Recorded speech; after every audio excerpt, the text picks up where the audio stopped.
From the Library of Congress in Washington, D.C. Hello, good afternoon. My name is John Kelly. I'm a columnist in the Metro section of the Washington Post, and the Washington Post is a very proud charter sponsor of the National Book Festival. And it's my pleasure and honor to introduce the next speaker. In The Upside Down Boy, El Niño de Cabeza, published in 2000, Juan Felipe Herrera chronicles his family's move from the agricultural fields of California, where they worked as migrant farm workers, to the city, where they were going to settle down. It was a time of disconnection for the 8-year-old, who suddenly found himself between worlds. Raised speaking Spanish, young Juan was fearful that speaking English might turn his tongue into a rock. It's safe to say that didn't happen. Juan's tongue is the opposite of whatever a rock is. Water, wind, he's the poet, so he'll come up with the word. Juan has never really stopped moving.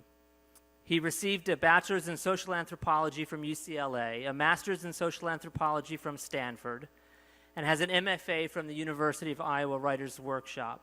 He has trekked through Mexican villages and rainforests. He has worked throughout California as a poet, in colleges, universities, worker camps, migrant education offices, continuation high schools, juvenile halls, prisons, and gifted and talented classrooms. His mind has been as wide-ranging as his body, his work encompassing multiple disciplines: video, photography, theater, poetry, prose, and performance. Juan Felipe Herrera is a winner of the National Book Critics Circle Award for Half the World in Light, and has received fellowships from the National Endowment for the Arts and the Guggenheim Foundation. Among his works for young readers is a portrait of Hispanic American Heroes, published by Dial, a picture book showcasing inspirational Hispanic and Latino Americans, including David Farragut, whose square I work not very far from in downtown Washington. Herrera's most recent collection of poems is Senegal Taxi from the University of Arizona Press, a brutal, beautiful collection about the genocide in Sudan. It's not every day that you get to introduce a poet laureate. Today, for me, happens to be that day. Please join me in welcoming Juan Felipe Herrera, the 2015-2016 Poet Laureate of the United States.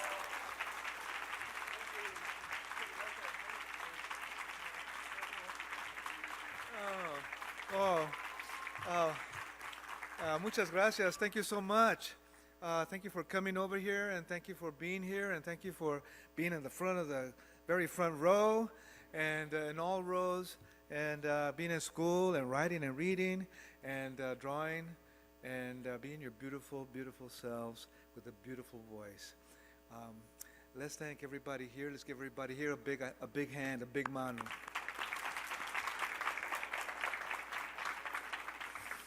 Beautiful children. It's beautiful children. How good it is to have the new generation. The new generation. Everybody say new generation. Everybody say nueva generation. Everyone say new nueva generation, generación. And everybody gets a big applause one more time. Oh, how nice, how nice.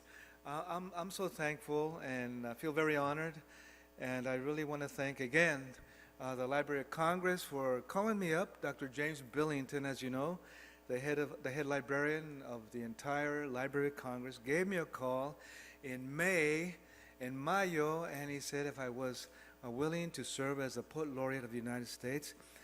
And for 3 little split seconds, I said, yes. I said, thank you very much.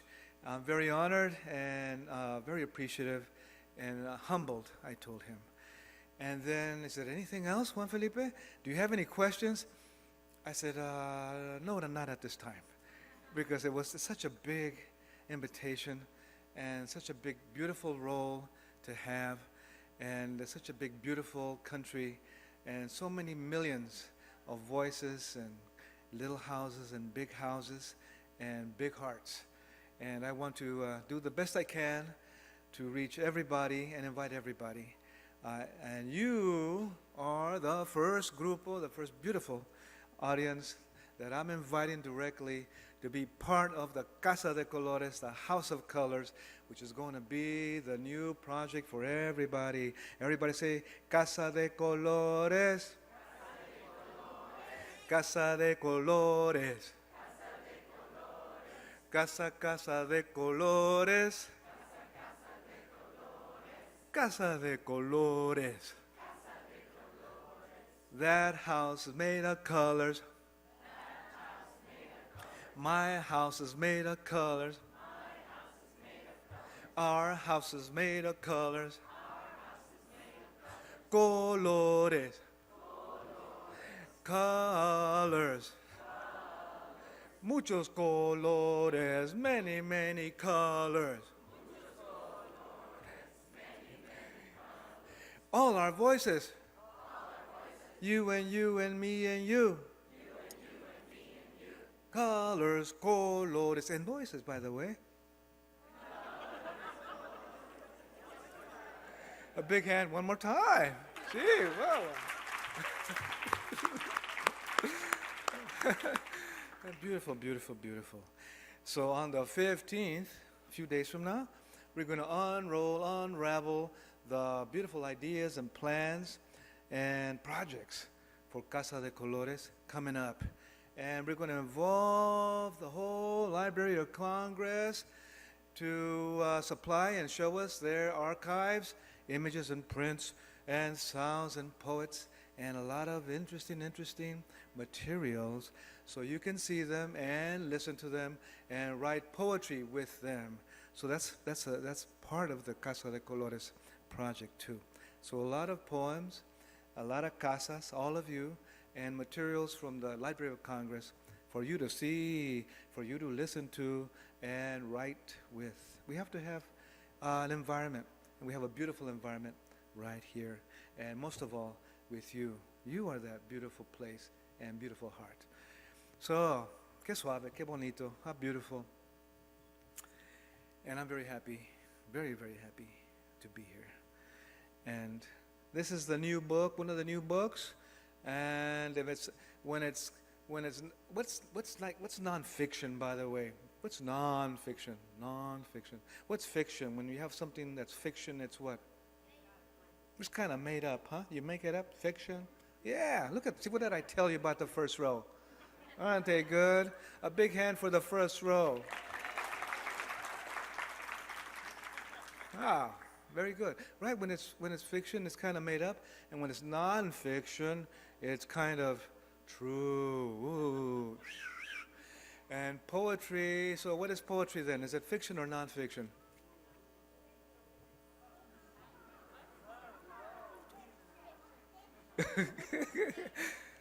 It's kind of fiction, huh? Because we're making it up, huh? But can poetry include real stuff too? Yeah? Think so? Yeah, all right. First row, got it again. So this was a tough project. Everybody say tough project. Because I had to choose 20 Latina and Latino heroes. Everybody go, oh, Chihuahua. And I had to just choose 20 because there's many more than 20. Everybody say, can you believe there's many more than 20? Chihuahua, Zacatecas, Aguascalientes, China, Hawaii. Oh, what am I going to do? So I made a big old list, and my editor, Lucia Monfried from Dial Penguin Random House, made a big old list of people, that we thought were hero-ish. And they were all great. It was Celia Cruz was in there, and a lot of good people. So these are 20 that we finally agreed upon. Everybody say, agreed upon. We agreed upon 20 heroes. And then I got to work. I had to write. A lot. Over and over. Until I had it right. But it took too long. But I finally did it. Because I'm really a poet, not a non-fictioner. But now I am. So here are the names. Let's just go through some names, okay? All right. Everybody say Bernardo de Galvez. Yes. And 800 words per story. Everybody say 800 words. Imagine. Everybody say David Glasgow Farragut. Yes, another hero that I had to read about. And we'll talk more about how I got the materials. Everybody say Adelina, Otero, Warren. I said to myself, another hero. And I had to find her work so I could write it. Everybody say Ignacio Lozano. You know, how could I find out about him? He's the one who developed the first or put together the first Spanish language newspaper in the United States. But there wasn't one word about him. Maybe there are 15 words. How did I do that? I want you to start thinking, first row. How did I get the story, first row, of a hero that we had nothing written about, first row? Okay. Everybody say Dennis. Dionisio Chavez. Another hero that I had to find out about. And then we had Luis. W. Alvarez. Another hero. Chihuahua. Zacatecas. And then directly from Puerto Rico we had Julia de Burgos. And Julia de Burgos, a great poet. Yes, indeed. From Puerto Rico to the mainland, to New York. And she never stopped writing her poetry. And of course, the one and only Desi Arnaz. The one and only Desi Arnaz, directly from Cuba. And yes, Cuba. You got to lower your voice, everybody. Cuba. Isn't that pretty? All the words are pretty. And first row, all the words are pretty. Okay? First row say, all the words are pretty. All the words are beautiful. All our voices are beautiful. Let's give the first row a big mano one more time.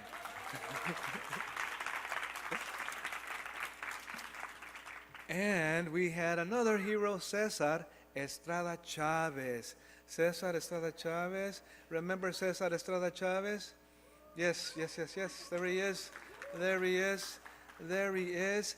And guess how he started a whole global world movement for the benefit of farm workers who had no benefits at all. Guess how he did that? Everybody guess for 3 seconds. How did Cesar Estrada Chavez begin a world movement for the benefit of farm workers? How did he do that? He said, there's a little saying in each book by each hero. He said, I traveled. Everybody say, I traveled around planting an idea. He traveled around planting an idea by knocking in everybody's door. And they would open the door. They go, yes, sí, señor. Oh, hello, Mrs. Garcia. I am Cesar Chavez. Well, what would you like? Well, why are you here? Well, I just thought I'd like to say hello. And I know you're a farm worker. And maybe we can maybe we can have a conversation. About what? Well, about better wages, Mrs. Garcia. Better wages. About better living conditions, Miss Garcia. Better living conditions. Oh, you're so right. Carlos, can he come in? Yes, he can. Then he comes in. Ándale, Señor Chavez. Hey, Carlos, you're washing the dishes. Finish washing the dishes and let him come in. So he was very personal. He went from house to house, planting an idea. And first row, do you have ideas? First row, do you have ideas? You get an idea once sometimes? What's an idea that you get? What's one fun idea that you get? Yes. Reading. Big mountain for first row one more time. And we're still going through the heroes. Everybody say we're still going through the heroes. We always have to be going through the heroes. We always have to be thinking about our families and our parents and our grandparents and our great-grandparents. It's good to look out for heroes and find them. And it's good to look in to our homes and families and find them. Sometimes we think they just had a hard time. Sometimes we feel sad because they had a hard life. But you know, they were pioneers. They were brave. They did things on their own. They had to find a way to make things happen, to survive, to continue, to feed the family. And that's a hero. That's a hero.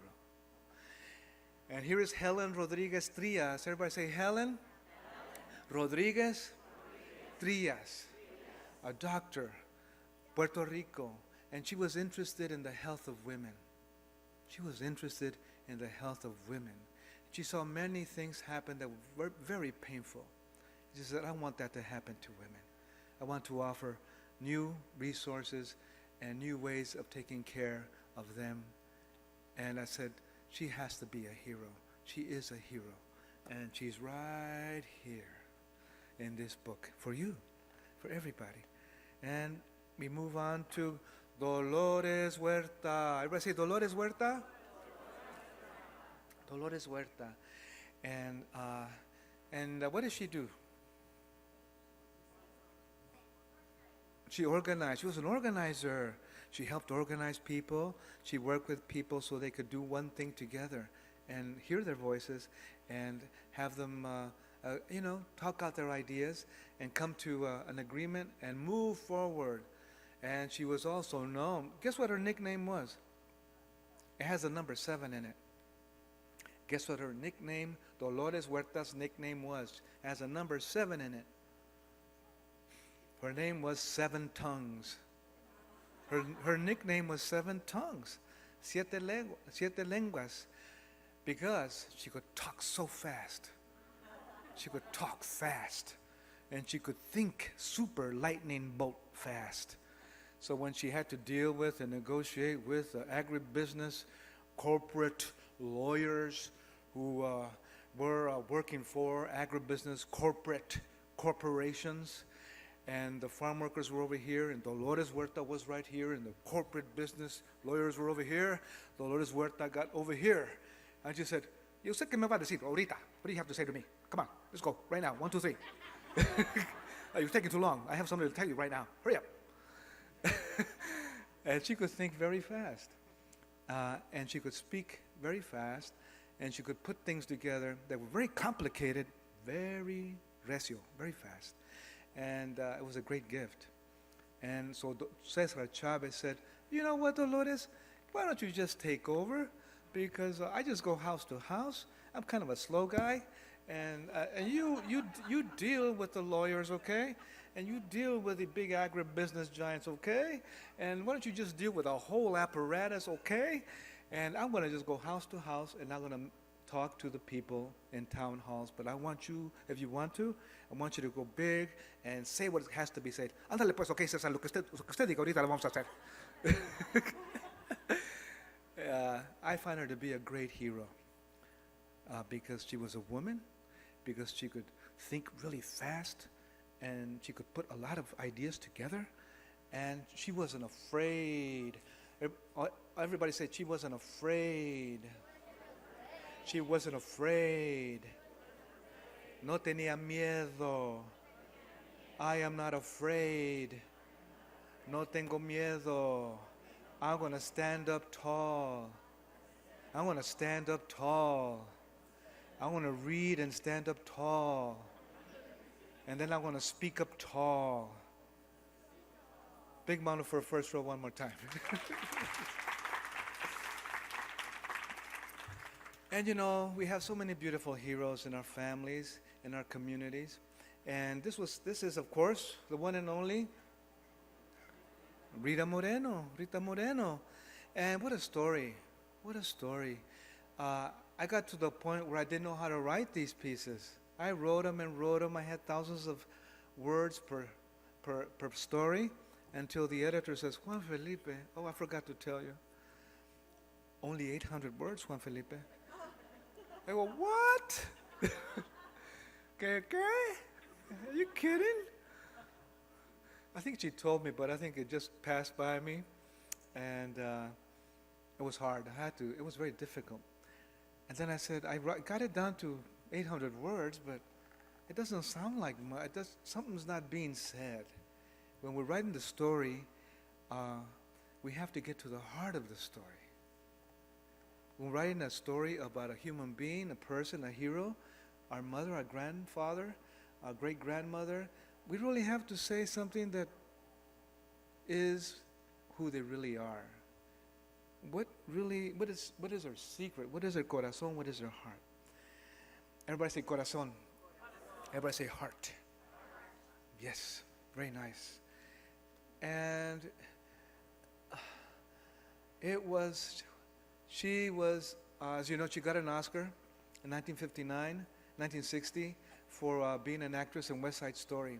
And when she was in that, when she got that Oscar, she said, when she got that role in West Side Story as an actress, when she got that role as an actress, she had already done many movies, a movie star already.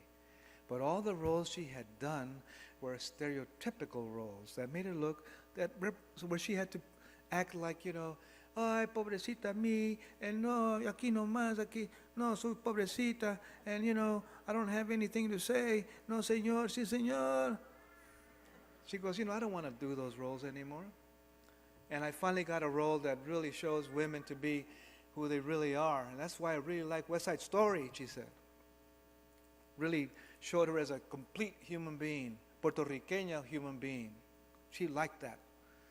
So after she got her Oscar, she waited for movie offers. And they were coming in the way they used to be, the old days. She goes, I don't want that role. I don't want that role. I want a role that is complete for me. And so she sacrificed movie deals, one after the other. I found that to be heroic.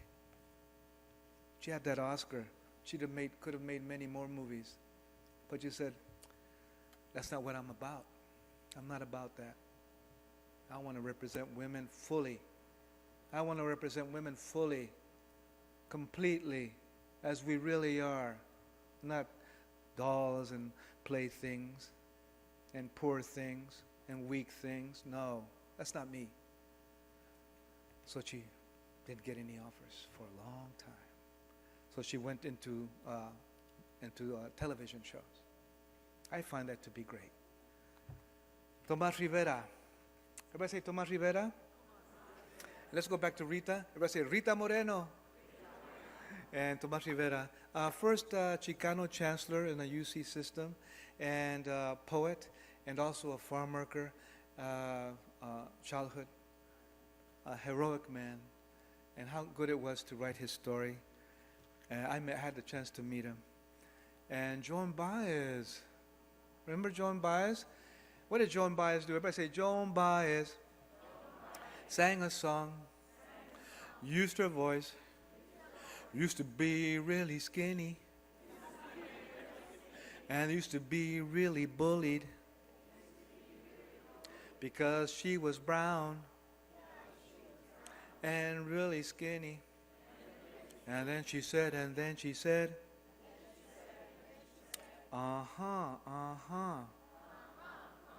it's summertime.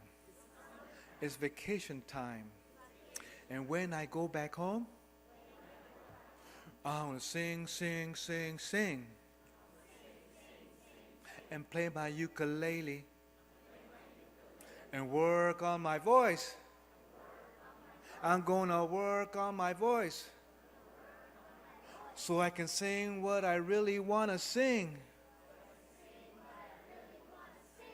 And then she came back to school.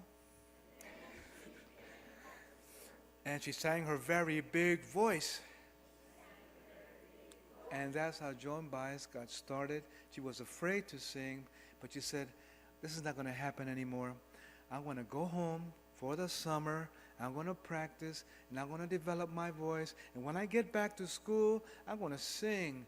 And she sang, and she was nervous. And then she was invited to sing at the Folk Song Festival in 1959.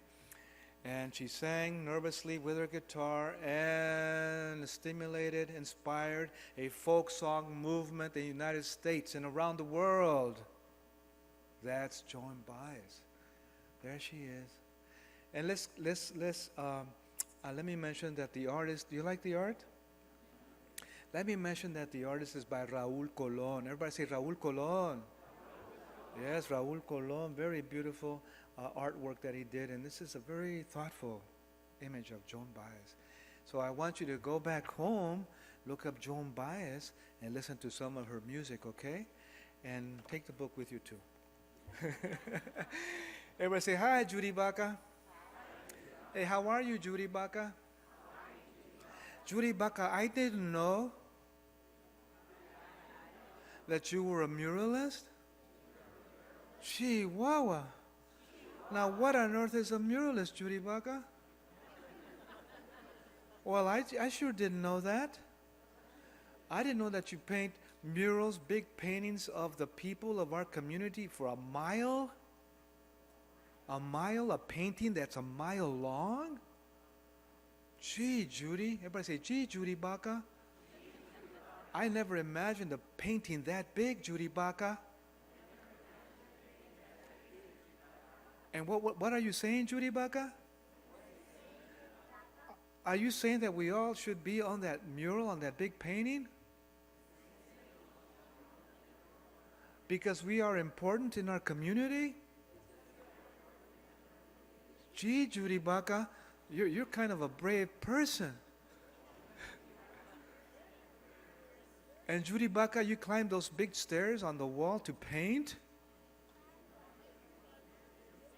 Chihuahua, Zacatecas, Hawaii, China, the Philippines. I want to be a painter too, Judy Baca.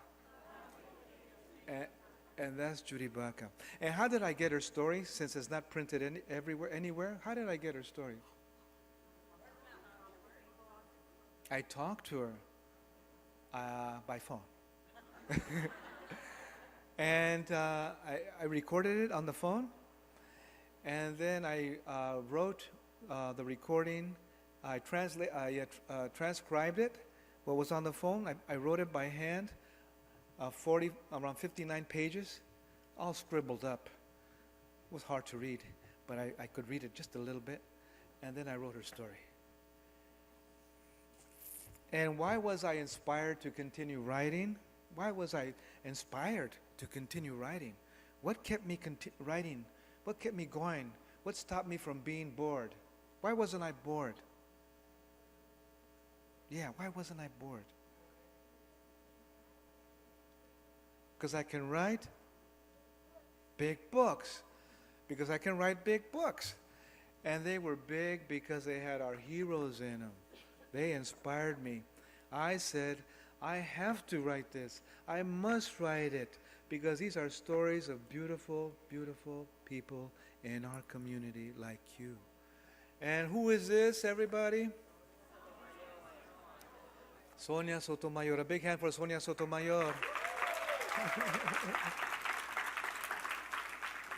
And Hero Street. Everybody say Hero Street? And everybody say, in a very tender voice, everybody say, Victoria Ley Soto, who was one of our dear teachers that died in the Sandy Hook massacre attack. And you know, sometimes things are very painful, but you know, as writers, as human beings, we must respond. And I wrote a poem for her, and I wrote a poem for all the teachers in Sandy Hook and all the little students and everybody so their heart could feel better. And you are that heart too. Muchas gracias, everybody. This has been a presentation of the Library of Congress. Visit us at loc.gov.